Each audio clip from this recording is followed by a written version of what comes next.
Chapter का नाम है संश्लेषित रेशे और प्लास्टिक। दोनों के बारे में हम लोग पढ़ेंगे, संश्लेषित रेशे और प्लास्टिक के बारे में। और हम लोग पढ़ रहे हैं क्लास 8 और एक्सरसाइज यह 3 है और ये सब्जेक्ट है साइंस। यह क्या है? साइंस का है, विज्ञान का है और हम इसमें देखेंगे। इसमें हम पहले यहाँ पर देखेंगे फाइबर। फाइबर होता क्या है? What is fibre? पोशाक यहाँ लिखा हुआ है और जिसे हम पहनते हैं, तो बात तो जेन्युइन है। जो हम पोशाक पहनते हैं वह किससे बना होता है? यानी कपड़े को क्या बोलते हैं? फैब्रिक से निर्मित होता है। देखिए, कपड़े प्राकृतिक कृत्रिम स्रोतों से प्राप्त फाइबर्स यानी रेशे से बनते हैं। कपड़े तो बनेंगे, रेशे से बनते हैं। कपड़ा, कोई भी कपड़ा हो वह रेशा यानी इंग्लिश में फाइबर कहते हैं और फाइबर से बनता है। कपड़ा किससे बनता है? फाइबर से। फाइबर मतलब रेशा, सूत, धागा। तो वह धागा दो तरीके से हो, या तो प्राकृतिक कपड़ा जो है प्राकृतिक या कृत्रिम। कृत्रिम का मतलब मानव द्वारा बनाया गया रेशे से कपड़ा बनता है और प्राकृतिक रेशे से भी कपड़ा बनता है। तो देखिए, प्राकृतिक रेशे के नाम बता सकते हैं या पूछ रहा है।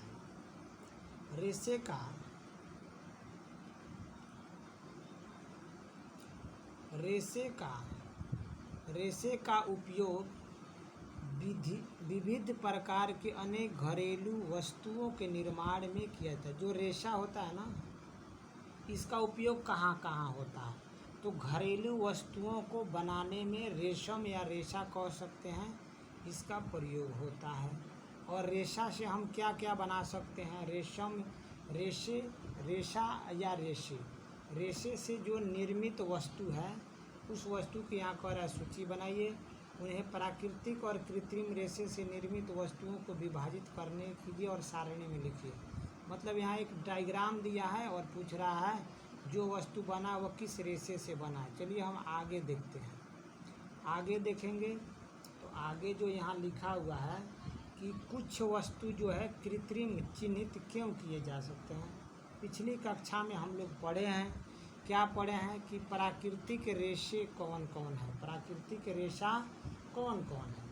प्राकृतिक रेशा, इसके लिए जानने के लिए हमें देखिए, प्राकृतिक रेशा जो प्राप्त होता है, जिससे प्राकृतिक रेशा हम बनाते हैं, पहला तो कपास है, ऊन है, रेशम है अथवा आदि पौधा या जंतुओं से प्राप्त होते हैं।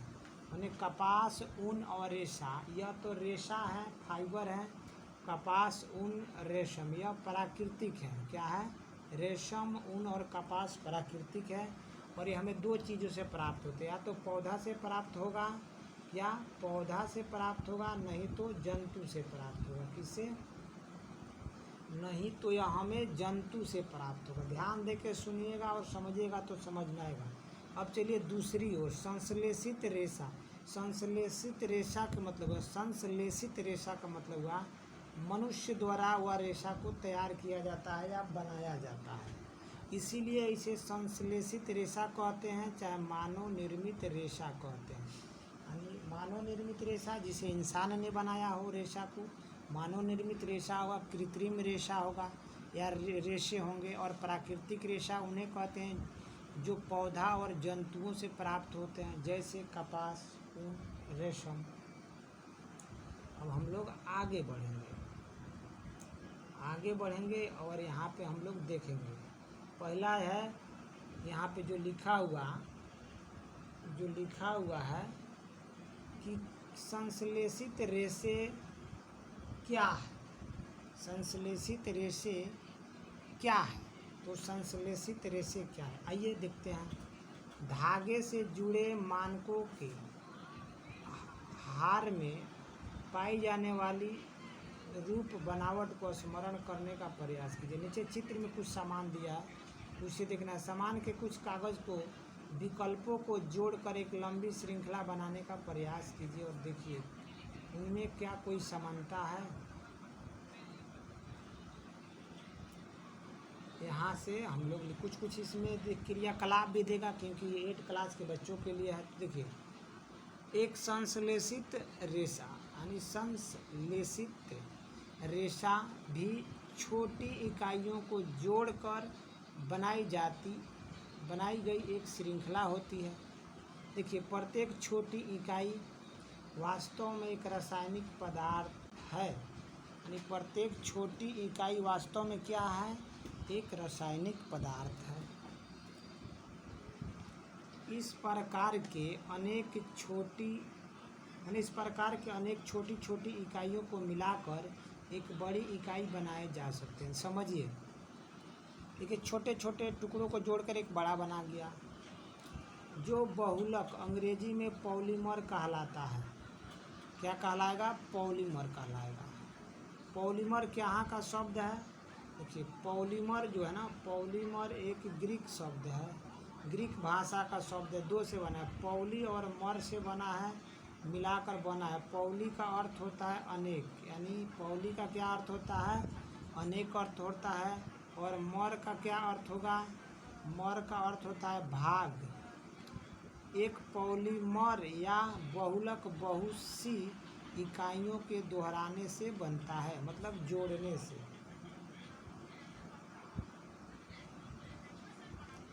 यहाँ पे अच्छा एग्जाम्पल दिया है और बहुत बेहतरीन एग्जाम्पल है। बहुलक प्रकृति में भी पाए जाते हैं। जो बहुलक होते हैं, बहुलक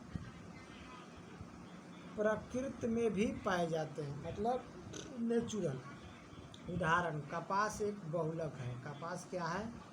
कपास से रेशा प्राप्त है। कपास भी एक बहुलक है जो सेलुलोज कहलाता है। कपास एक बहुलक है जो सेलुलोज कहलाता है। सेलुलोज बड़ी संख्या में ग्लूकोज इकाई द्वारा निर्मित होती है। सेलुलोज का निर्माण किससे होता है? तो बड़ी संख्या में ग्लूकोज के इकाइयों द्वारा सेलुलोज का निर्माण होता है। चलिए, यहाँ जो अब नया टॉपिक इसी में क्या है? संश्लेषित रेशे के प्रकार। कहने का मतलब संश्लेषित रेशा कितने प्रकार के होता है? संश्लेषित रेशा कितने प्रकार के होता है? तो हम आपको पहले दिखा दें। पहले है रेयॉन। क्या है? रेयान है पहला अगर संश्लेषित रेशा का प्रकार देखा जाए तो पहला है, क्या है? रेयान है। थोड़ा आगे बढ़ते हैं फिर आएंगे। रेयान है। रेयान के बाद क्या है? दूसरा है, ये संश्लेषित रेशा है, नाइलॉन। संश्लेषित मतलब कृत्रिम। कृत्रिम मतलब मानव द्वारा बनाया गया है। तो एक है रेयॉन है, एक नाइलॉन है। और यह नाइलॉन भी क्या है? मानव निर्मित रेशा है। चलिए और भी देख लिया जाए, और भी होगा।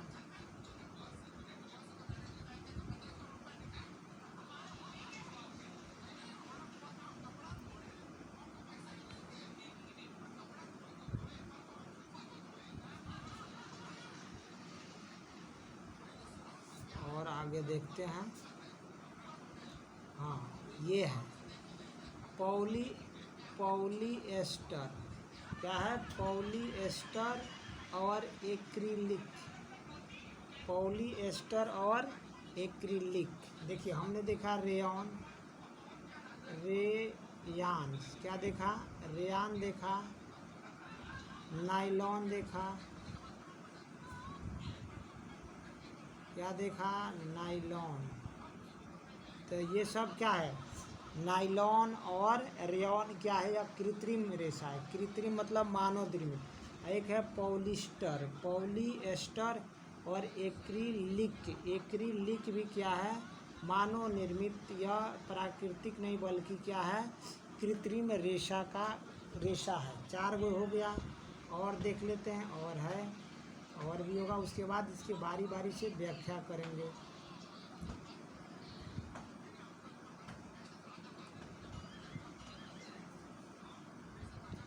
चारे प्रकार का होता है संश्लेषित रेशा। और अगला टॉपिक है जो संश्लेषित रेशे होते हैं।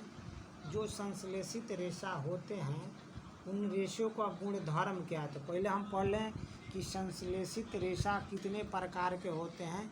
ज़्यादातर एग्जाम में साइंस में वहीं से आते हैं। तो हम संश्लेषित रेशा पहले देखेंगे, ठीक है। संश्लेषित रेशा हम लोग यहाँ थे और यहाँ से ही शुरू करेंगे कि संश्लेषित रेशे के प्रकार या कितने प्रकार के होते हैं। तो पहला हम लोग बात करेंगे रेयान। रेयान भी एक क्या है, संश्लेषित रेशा ही है, मानव द्वारा निर्मित रेशा है रेयान। इसके बारे में यहाँ देखिए, यहाँ हम लोग एनसीईआरटी पढ़े हैं तो कुछ बात लिखेगा कि कक्षा 7 में भी हम लोग इसके बारे में पढ़े हैं। सबसे पहले रेशम कीट से प्राप्त किया जाता है। रेशम किससे प्राप्त किया जाता है, कीट से। हमें रेशम किससे प्राप्त होते हैं, कीट से। इसकी खोज का है रेशम का, तो इसकी खोज जो हुआ है चाइना में हुआ है। तो रेयॉन पढ़ रहे हैं ना, कक्षा 6 में भी उसके बारे में पढ़े, तो यहाँ थोड़ा सा रिवीजन करा रहा है कि रेशम कीट से प्राप्त होता है। सबसे पहले इसकी खोज चीन में हुई थी और इसे लंबे समय तक कड़ी सुरक्षा में गोपनीय रखा गया था। चीन वालों जब जान गए थे इस टेक्निकल का, इस विधि का बनाने का रेशम, तो यह किसी को बताते नहीं थे। रेशम कीट से बनता था और चीन ने ही सबसे पहले इसका आविष्कार किया। तो इस तकनीकी को लंबे समय तक छुपा कर रखा था चाइना वाला। देखिए रेशम से प्राप्त, रेशम से क्या, देखिए रेशम रेशे से प्राप्त कपड़ा बहुत महंगा होता है। कहने का मतलब जो रेशम से जो प्राप्त माने रेशम से जो कपड़ा बनता है वो महंगा थोड़ा होता है। जिस लोग कहता है हमको कॉटन चाहिए, कॉटन किससे बनता है, कपास से बनता है, महंगा तो मिलेगा, परंतु इसकी सुंदर बनावट ने प्रत्येक व्यक्तियों को मोह लिया और ये अच्छा भी होता है रेशम।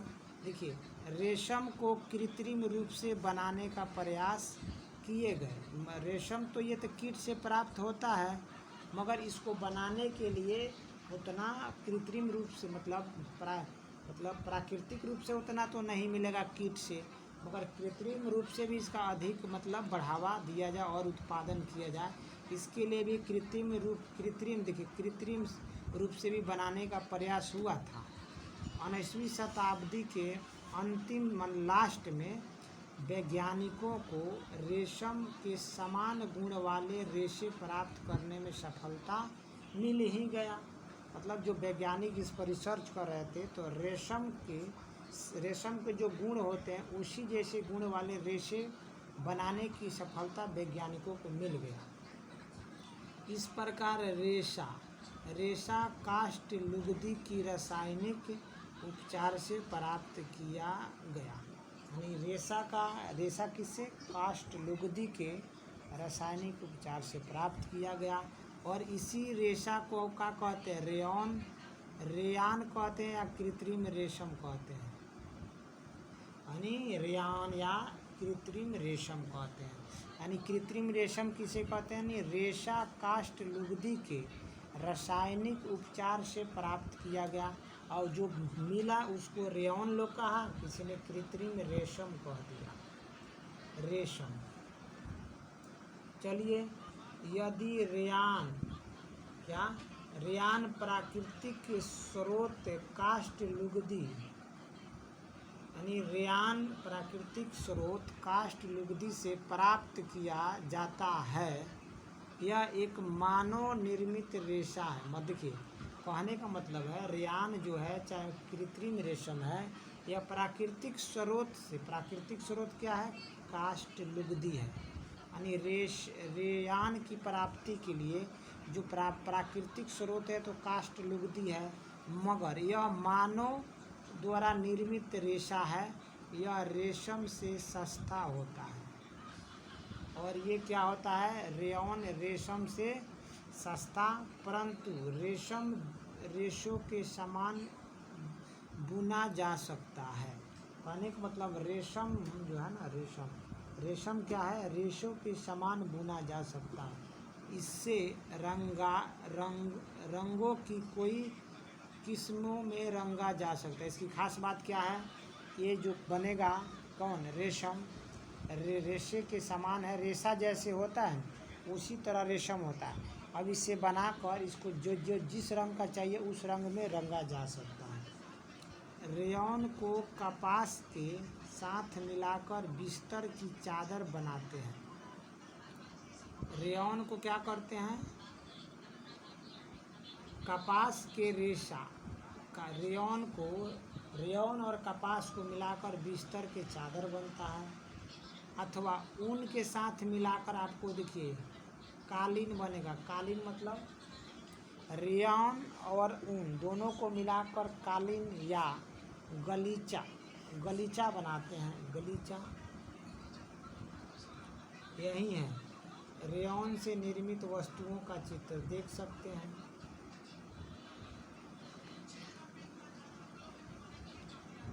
अब बात करेंगे नायलॉन का।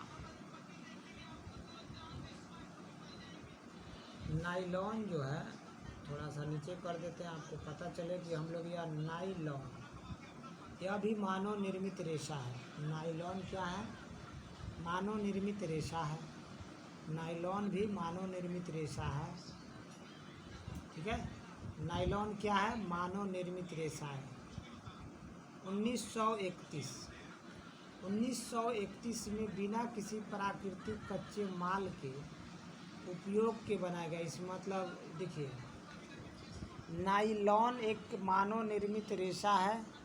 1931 में इसे बनाया गया था। इसमें किसी भी तरह से प्राकृतिक कच्चा माल यानी पेड़ पौधा जीव जंतुओं का उपयोग किए बिना बनाया गया, माने इनका उपयोग नहीं हुआ है। कहने का मतलब नायलॉन बनाने के लिए प्राकृतिक कच्चे माल का उपयोग नहीं किया गया है। और इसका निर्माण किससे किया गया है, तो इसका निर्माण किससे किया गया है,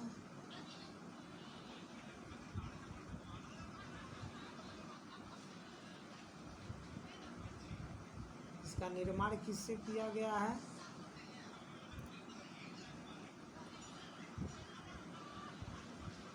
तो देखिएगा नायलॉन सबसे पहले मानव निर्मित यह दूसरा रेशा है। 1931 में बना। कच्चा माल का प्रयोग इसमें नहीं होता है, कच्चे पदार्थ का। मगर इसका निर्माण देखिए किस किस चीज़ से होता है। इसका निर्माण हम कलर थोड़ा चेंज करते हैं। इसका निर्माण आपको हम बताते हैं, काला से नहीं ब्लू से बताते हैं। इसका निर्माण जो है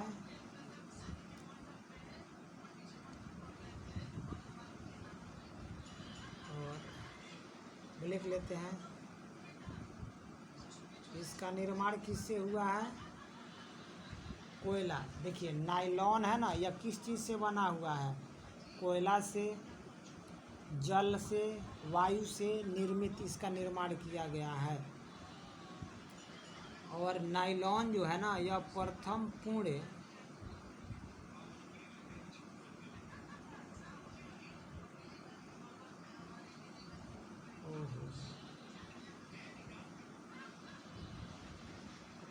यह देखिए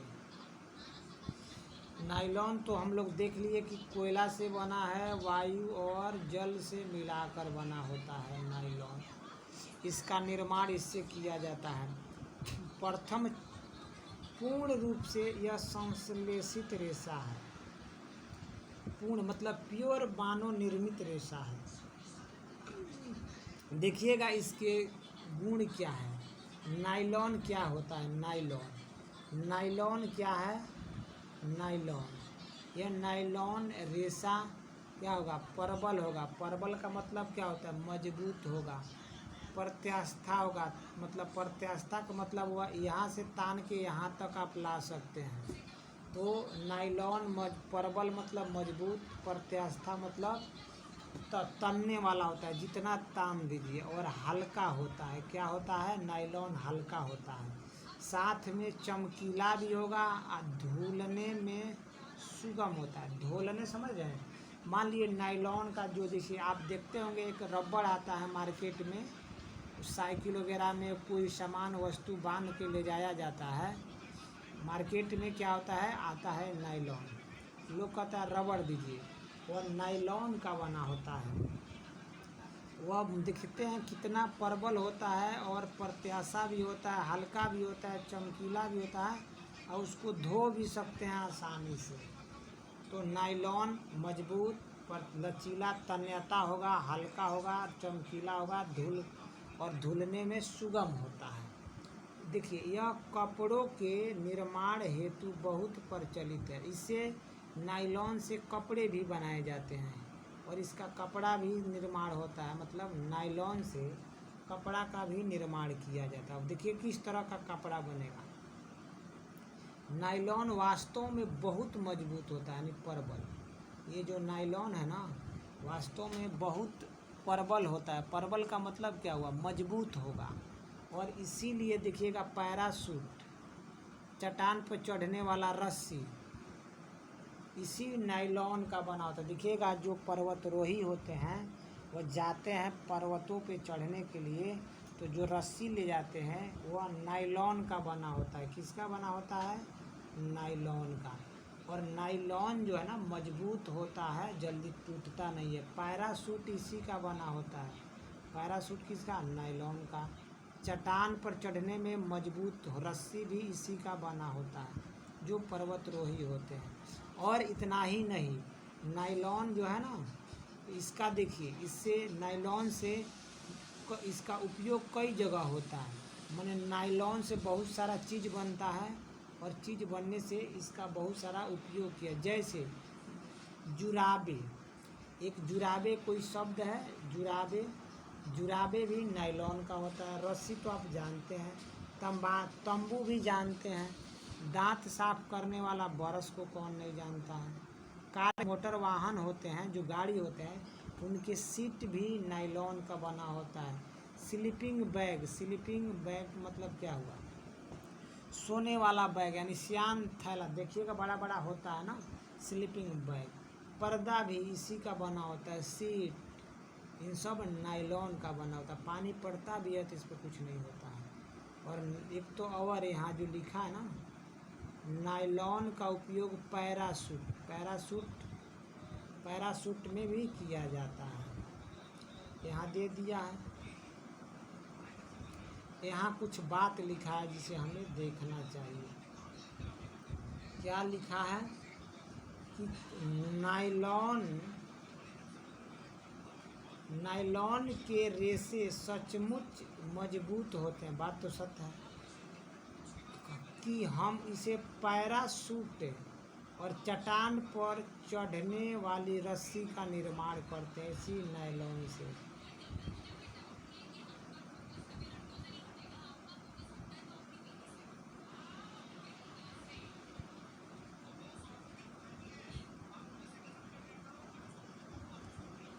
और देखिए चट्टान पर जब हम चढ़ते हैं तो उसके लिए हमें रस्सी चाहिए। चट्टानों पर चढ़ने के लिए हमें रस्सी चाहिए और रस्सी मजबूत होना चाहिए। तो उस रस्सी जो मजबूत होगा, वह रस्सी जो बनता है ना, नायलॉन का बनता है। देखिएगा गांव देहात में जब भारी भारी गाड़ियों पर सामान, देखो ट्रक हो गया, ट्रैक्टर हो गया, इस पर अगर कोई ईंट लदाता है, कोई लकड़ी लदाता है, तो किससे बना होता है? यही रस्सी से बना होता है। नायलॉन पे बना हुआ नायलॉन, इससे बनता है। नायलॉन का रस्सी होता है यह। देखिए, और यहाँ भी देखिए तार, इस्पात के तार से अधिक मजबूत होता है। कहने का मतलब नायलॉन का जो तार होता है वह इस्पात के तार से ज़्यादा मजबूत होता है। तो आप देख सकते हैं नायलॉन का उपयोग करके। ये देखिए, यह पैराशूट एक आदमी लिया है ना, पैराशूट थोड़ा छोटा कर देते हैं कि आपको दिखे। देखिए यह पैराशूट और पैराशूट में लगे रस्सी, यह नायलॉन का बना होता है। जो ये व्यक्ति पर्वत पर रस्सी के से सहारे चढ़ रहा है, यह भी नायलॉन का ही बना होता है। आगे देखते हैं।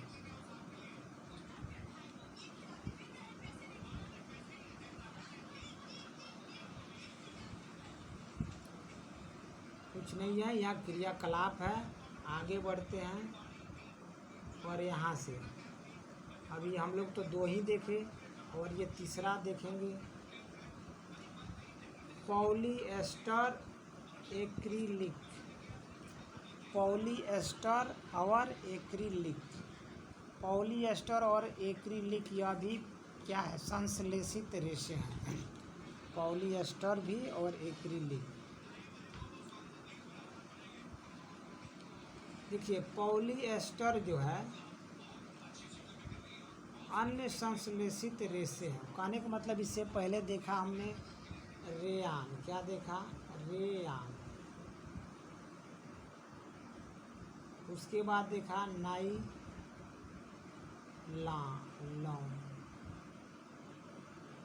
नाइलॉन देखा। अब क्या है, पॉलीएस्टर है और एक्रिलिक है। तो हमने 4 देख लिया, 4। अब इसमें हम लोग इसके बारे में जानने की कोशिश करेंगे, इसके बारे में जानने की कोशिश करेंगे, पॉलीएस्टर और एक्रिलिक के बारे में। एक्रिलिक देखिए पॉलिस्टर, जो पॉलीएस्टर है ना, यह भी एक क्या है, संश्लेषित रेशा है। पॉलीएस्टर भी एक क्या है, संश्लेषित रेशा है। और देखिए इस रेशे से बने कपड़े आसानी से सिलवट्टे नहीं पड़ते। कहने का मतलब पॉलीएस्टर से जो कपड़ा बनता है उसमें आसानी से क्या नहीं लगते हैं, सिलवट्टे। मतलब क्या होता है, सपाट नहीं होता, मतलब वह उखरार नहीं होता पॉलीएस्टर का, उसमें इथी मतलब गोला गोला लग जाता है, मक्ठा बोलते हैं, वो नहीं लगता है, सपाट रहता है, सरलता पूर्वक से धोने में आसान होता है। पॉलीएस्टर, लोग कहता है पॉलिस्टर का कपड़ा है, तो वहीं पॉलीएस्टर उसका नाम है, जिससे कपड़ा बनता है उसे पॉलिस्टर का कपड़ा लोग कहते हैं। देखिए यह वस्त्र सामग्री हेतु पर्याप्त उपयोगी पदार्थ है, यानी कपड़ा बनाने के लिए बहुत अच्छा पॉलीएस्टर है। आप अब देखिए यहाँ पे कुछ और हम लोग देखेंगे। सुंदर पॉलीएस्टर के कमीज और परिधान पहने अवश्य देखा होगा, मैंने कुछ लोग पॉलिस्टर के कपड़ा पहनते हैं, उससे पोशाक पहनते आपने देखा होगा। टेलीविज़न एक लोकप्रिय पॉलीएस्टर, देखिए सॉरी टेरिलीन, सॉरी यहाँ जो यह है ना थोड़ा मिस्टेक हो गया है, यहाँ हम बताते हैं। ये देखिए टेरिलीन एक लोकप्रिय पॉलिस्टर है। क्या है, अब देखिए टेरिलीन, या देखिए टेरिलीन क्या है, एक बहुत ही अच्छा किस्म का पॉलिस्टर है। और इससे क्या होता है, इसे बहुत महीन रेशे में खींचा जाता है। मतलब पॉलीएस्टर तो है, पॉलीएस्टर के कई मतलब एक उस पॉलीएस्टर में एक बहुत अच्छा पॉलीएस्टर जिसका नाम है टेरिलीन। और टेरिलीन जो है ना, यह बहुत अच्छा पॉलिस्टर है और इसे बहुत आसान, और ये टेरिलीन से जो हम लोग रेशे खींचते हैं वो बहुत महीन और पतला होता है, जिसे फिर किसी भी अन्य तंतु समान बुना जा सकता है, और उसे फिर से किसी अन्य तंतु के समान यानी रेशे के समान बुना जा सकता है।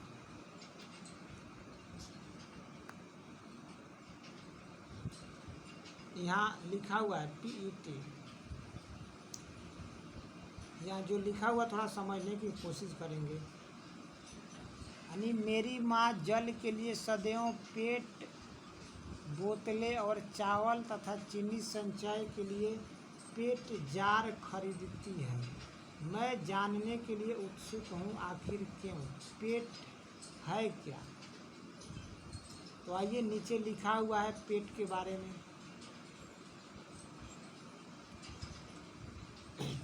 पेट के बारे में हम लोग जानने की कोशिश करेंगे,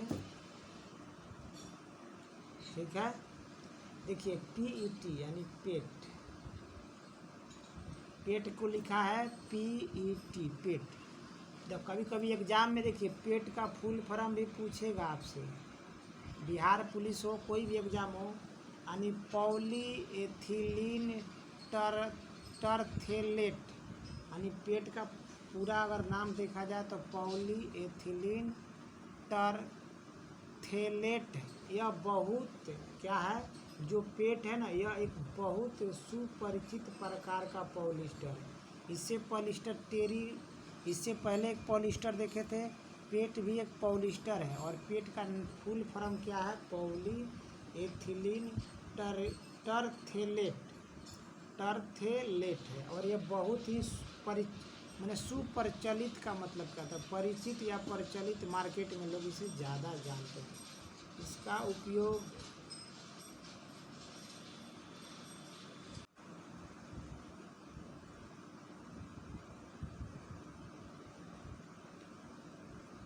पेट जो है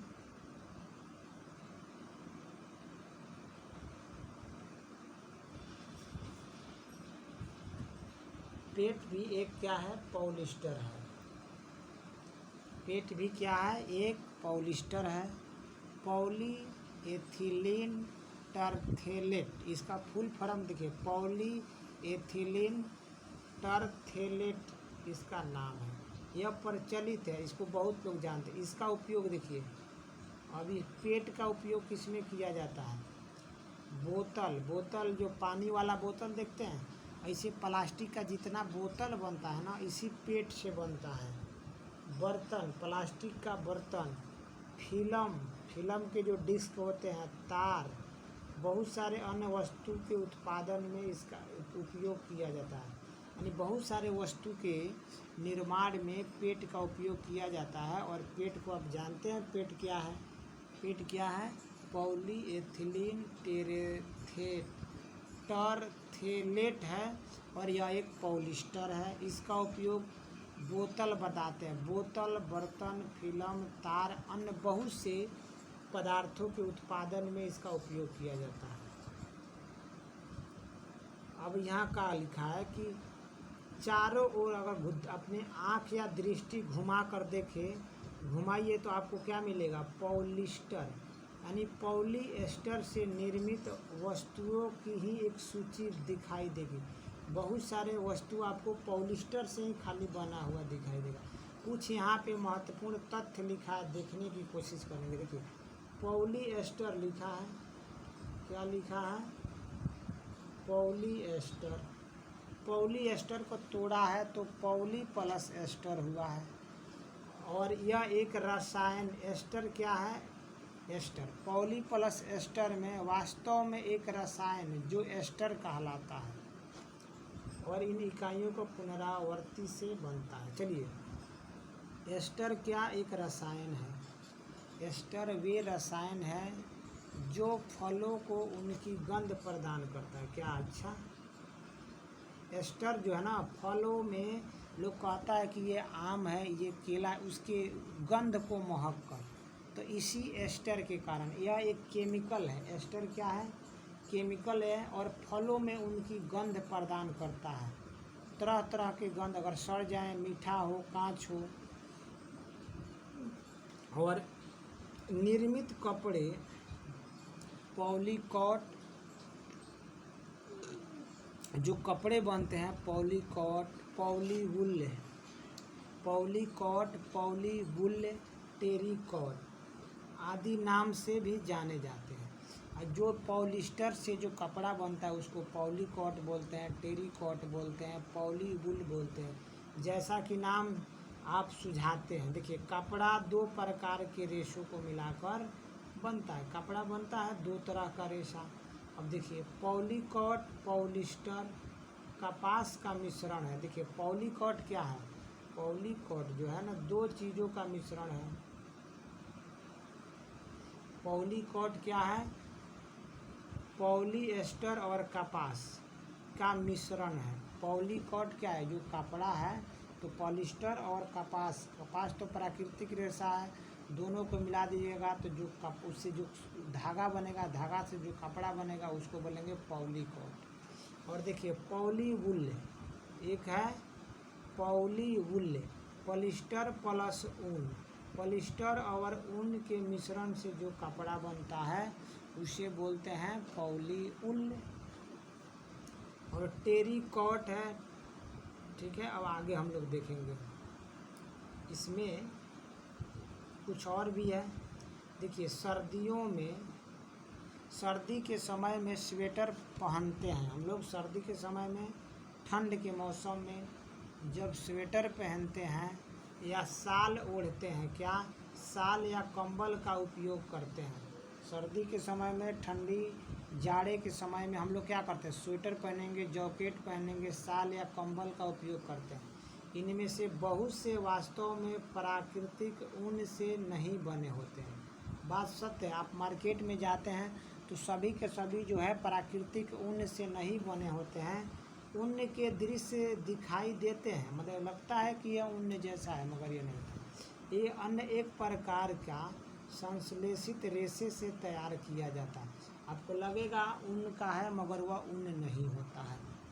और जो उसी को एक क्या बोलते हैं, एक्रिलिक बोलते हैं, एक्रिलिक कहा जाता है। यह भी एक्रिलिक क्या है, एक्रिलिक जो है ना, एक्रिलिक, यह भी क्या है, एक संश्लेषित रेशा ही है। क्या है, एक्रिलिक क्या है, संश्लेषित रेशा है। अब आइए इसको देखते हैं, इसका स्रोत क्या है। तो देखिए, प्राकृतिक स्रोत से प्राप्त ऊन, प्राकृतिक स्रोत से प्राप्त ऊन काफ़ी महंगी होती है। क्या होती है, काफ़ी महंगी होती है।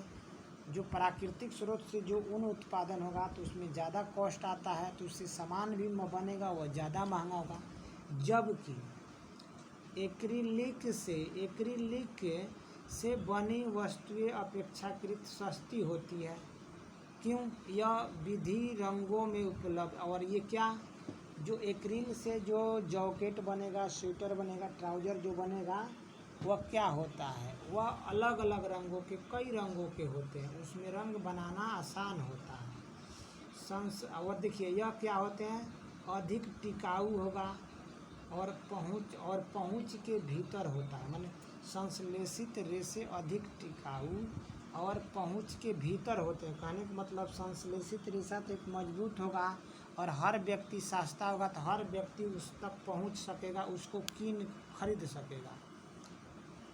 अब जिससे, अब देखिए कहा जाता है ना, इसी कारण से प्राकृतिक रेशा की अपेक्षा एक्रिलिक क्या है, अधिक लोकप्रिय है। क्या है, अधिक लोकप्रिय है। यानी प्राकृतिक, लोग को तो प्राकृतिक रेशा पसंद है, मगर वह इतना कॉस्टली आता है, मजबूत भी नहीं होता है और टिकाऊ भी नहीं होता। इस कारण जो एक्रिलिक का जो जैकेट, कंबल, स्वेटर वगैरह बनता है, यह मजबूत, अलग अलग रंगों का होता है, हर जगह उपलब्ध होता है, टिकाऊ होता है और सस्ता होता है। इसको सभी लोग खरीद पाते हैं। चलिए, यहाँ जो लिखा है हम उसको देखेंगे। आप पूर्व में प्राकृतिक रेशे को जलाने का क्रियाकलाप कर चुके हैं। मैंने प्राकृतिक रेशा को जलाते हैं तो क्या होता है। अब इसमें हम बात करेंगे संश्लेषित रेशा को जलाने का प्रयास करेंगे कि इसको जलाने से क्या होता है। सांस्कृतिक रेशा, क्या, हमने इससे पहले प्राकृतिक रेशा को जलाकर देख लिए हैं। अब हम बात करेंगे संश्लेषित रेशा को जलाने से क्या होता है, यानी जलाने का प्रयास करेंगे, जलाकर देखेंगे क्या बनेगा उससे।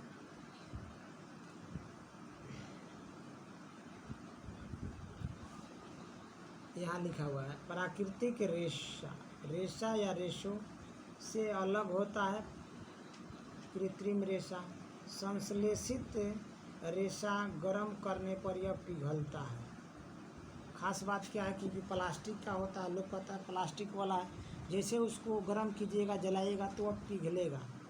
वास्तव में संश्लेषित रेशे एक हानिकारक, इसका गुण भी है, इसका एक हानिकारक गुण भी है।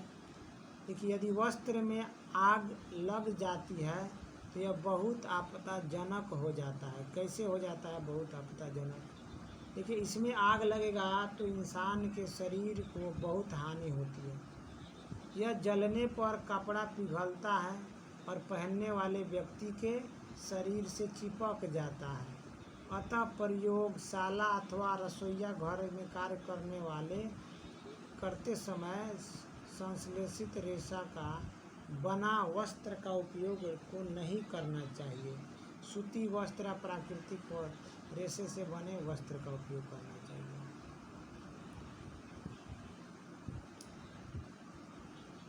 यहाँ लिखा है, कुछ बात देखेंगे। देखिए, सभी संश्लेषित रेशे पेट्रोलियम से, यानी पेट्रोलियम मूल के कच्चे माल जो पेट्रो रसायन कहलाता है, यानी सभी संश्लेषित रेशे पेट्रोलियम मूल के जो कच्चा माल होता है जो क्या कहलाता है, पेट्रो रसायन कहलाता है, और से विभिन्न प्रकार के अलग अलग तैयार किया जाता है, यानी पेट्रो रसायन से। अब यहाँ हम बात करेंगे संश्लेषित रेशे का गुणधर्म। जो संश्लेषित रेशा है उसका क्या गुण है, तो कल्पना कीजिए आज वर्षा का दिन है, आप किस प्रकार छाता का प्रयोग, माने आप किस प्रकार के छाता का प्रयोग में लाएंगे, क्यों लाएंगे। देखिए, संश्लेषित रेशे अद्वितीय गुणधर्म वाले होते हैं, इनका बहुत सारे गुण है, बहुत सारे विशेषता है। इन्हें तो हम परिधान सामग्री बनाते हैं। परिधान का मतलब होता है पोशाक, और पोशाक बनाते हैं, और इससे जो पोशाक बनता है वो काफ़ी लोकप्रिय होता है। दूसरा बात यह, इससे बना सामान शीघ्र सूख जाता है, अधिक चलाऊ होता है। अधिक चलाऊ का मतलब लंबे समय तक टिकता है, कम महंगे यानी सस्ता होता है, आसानी से उपलब्ध होता है, रख रखाव की सुविधाजनक होती है। इन क्रियाकलापों के बारे में हम लोग देखेंगे।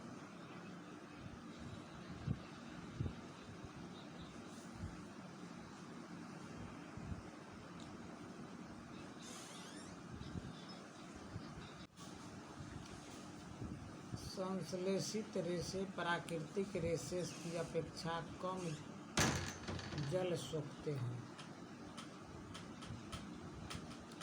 देखिए, जो मानव निर्मित रेशा होता है, इंसान के द्वारा जो कपड़ा बनता है रेशा से, और जो प्राकृतिक रेशा, दोनों में क्या अंतर है। मानव निर्मित जो रेशे से वस्तु बनता है वह जल को कम सोखता है, जल को कम सोखेगा। जो प्राकृतिक रेशा से बनता है, जैसे सूती कपड़ा भिजा के देखिए कितना पानी सोख लेगा, ऊन का कपड़ा भिजा के देखिए, और वहीं प्लास्टिक से बना हुआ पॉलिस्टर का बना हुआ कपड़ा भिजा के देखिए कितना जल सोखेगा, बहुत कम जल सोखता है। क्यों सोखता है, देखिए संश्लेषित कपड़े का गुण के बारे में क्या बोलता है, आइए देखते हैं। कपड़ों के प्राकृतिक रेशे की तुलना में टिकाऊपन। देखिए, जो संश्लेषित रेशा से जो कपड़ा बनता है, गांव देहात के लोग क्या कहते हैं, पॉलिस्टर के ना किन ले, ठीक ढेर दिन चली, बोलते हैं ना।